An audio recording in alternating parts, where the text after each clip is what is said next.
Hi, it's Rick from For Community, creating community spaces so you can connect with others and also with God. I have finally finished, for the most part anyways, the electrical work in my basement.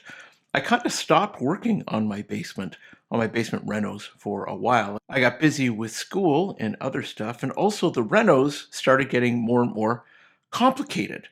Once I got the idea of installing a secret wall that opened up into a secret room, things got a little crazy for my level of renovation prowess, which is really low. I kind of stalled around the electrical work for a long while. And now I'm very happy to say that I got unstuck. I learned what I needed to learn, and I completed the work I needed to do. I installed most of the lighting and the plugs, and I'm good to go. And here's the thing that got me unstuck.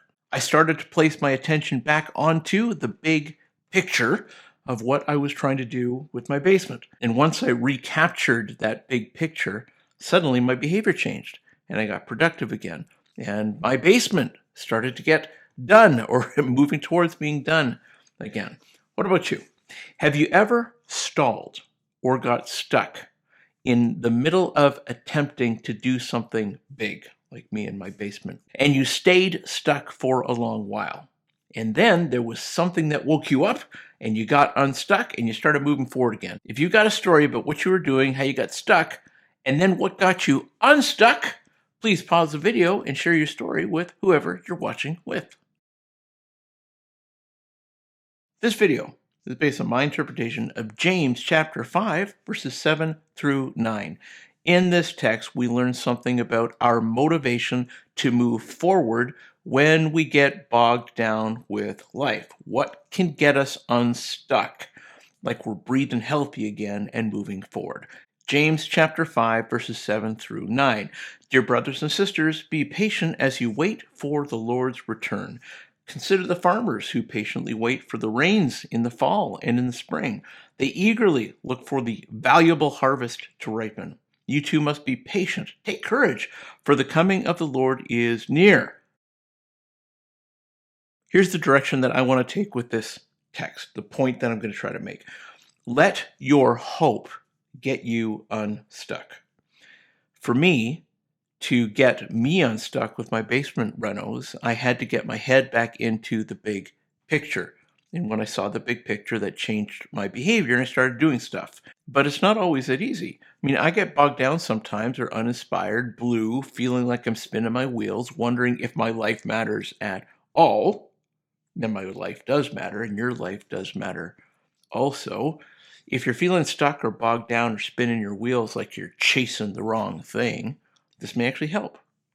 Our hope, this unstuckness that we're looking for, this fulfillment that we're looking for, this drive towards something better. Where are we going? What does it all mean? Our hope is in the resurrection. When I was younger, I had an understanding that's different than my understanding today. When I was younger, I truly believed that I could make a lasting change to really clean things up and make people's lives better. My hope was in all the great stuff that I could accomplish for everyone as I led all the people around me to Jesus. My hope was found in me getting established so that I could financially care for my family and excel in my career as a pastor. I mean, that's a good focus. Nothing wrong with that at all. But here's the thing. The stable home that I built has some kids that are growing up and making plans to no longer be in it. I mean, their plans are still a couple years away, but still, it's like stabbing a sword through my heart when I hear plans of them no longer living at home. Come on, that sucks. I love my kids. I want them to stay around. And also, as a pastor, as a counselor, and now a registered psychotherapist, I've worked hard to help people clean their lives up. But there are always new problems and new challenges that come our way. My point is that nothing is permanent. These days, my hope is found less and less in what I bring to the table, what I can create, what I can offer anyone. My hope is in the resurrection. The only permanent thing in all of creation is Jesus, God. And he's given us a promise of eternity, starting with the resurrection. And I would truly love to hear you say that your hope is in the resurrection too. This text is all about the resurrection. This is how I'm interpreting it. This is the hope that I'm seeing in here, the joy that I'm seeing in this passage. It's not about the resurrection in the sense that it talks about times and dates and trying to future tell so we're all prepared and we can kind of make these one-to-one ratios about what's going to happen in the future. It's not what this is. It has nothing to say about any kind of revelation of the future other than the simple idea that Jesus is coming back. I love this text because of its simplicity. I love the text because it makes Jesus' second coming a matter of the heart, not a matter of timelines, but a matter of the heart. I love the text because it makes me pause and ask myself if my pursuits are all in vain and if I'm really allowing the idea of Jesus' return to shape my lifestyle. I've got a story about something that similarly affects me as this text does. When I was a teen, I rode my 10-speed bicycle to the top of a very big and windy hill on Old Finch Road behind Metro Toronto Zoo. I mean, it's not the world's biggest hill, but it's big enough to say that it's a significant hill. While I was at the very top of that hill, I pedaled as fast as I could to pick up as much speed as I possibly could, and I was flying down that hill very, very fast. And while I was going so fast, I began to feel my body lift away from my bike. And it kind of felt like I was floating, hovering just above my bike as me and my bike were going down the hill together, almost falling together. It was like a glide or a free fall more than it was a ride. I loved it. It was awesome. Then, of course, the hill stopped curving. It started to flatten out, and I lost that feeling. But man, I loved that feeling. It was at that moment that I told myself that I needed a motorcycle.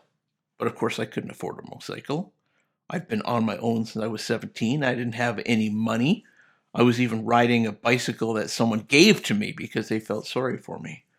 But what I could do is I could buy a set of motorcycle gloves that were on sale at a store closing sale. Some bike shop that was close to me was going out of business. So I went crossing my fingers and there were some gloves that I could afford. They were on sale for like $5. So I bought the gloves and I put those gloves on my dresser.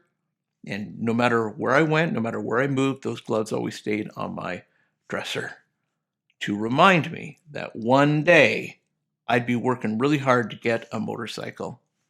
And of course, I do get that feeling now when I do ride my motorcycle. I ride roughly around 90 kilometers an hour. It feels like my bike and I are just floating together, and it's an awesome feeling.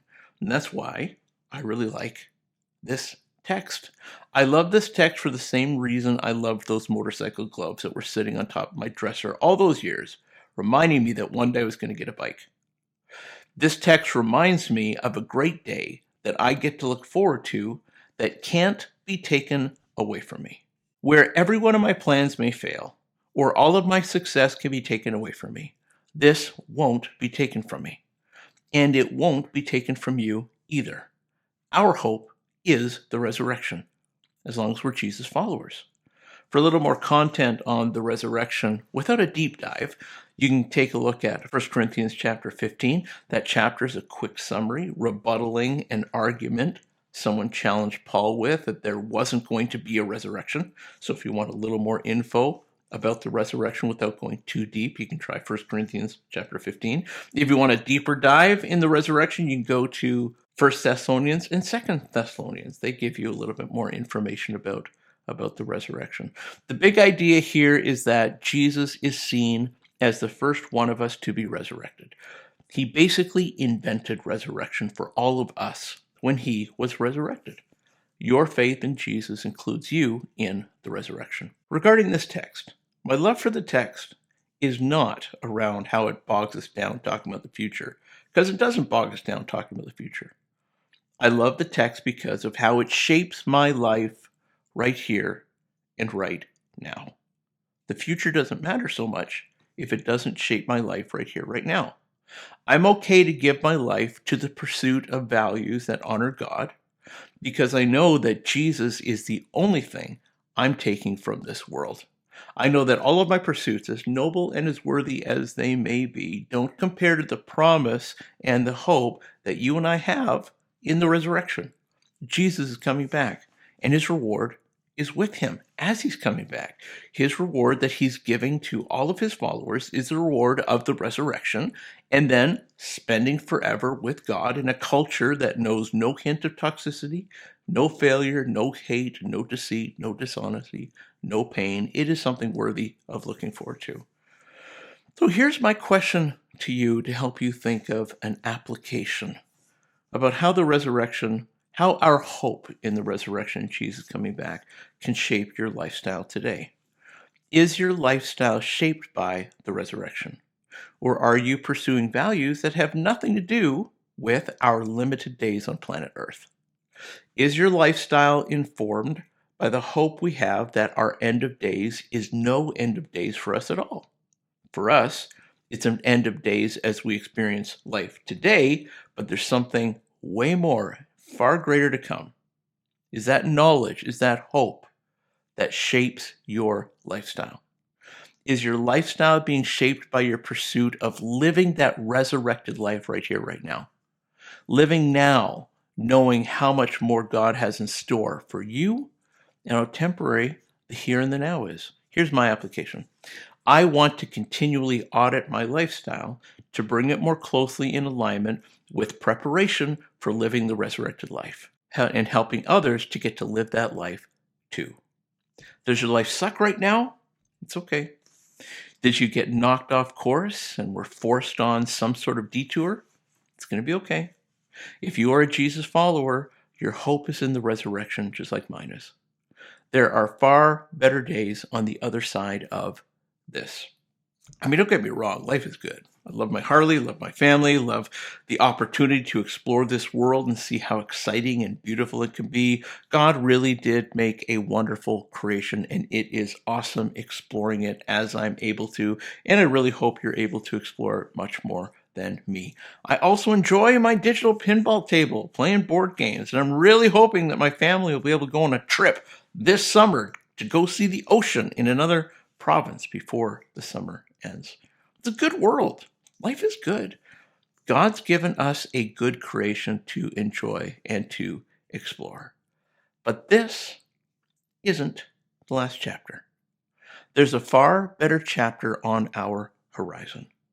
We have the hope of the resurrection, and nothing we leave behind here will compare with what God's got in store for those of us who consistently follow Jesus and stay loyal to him.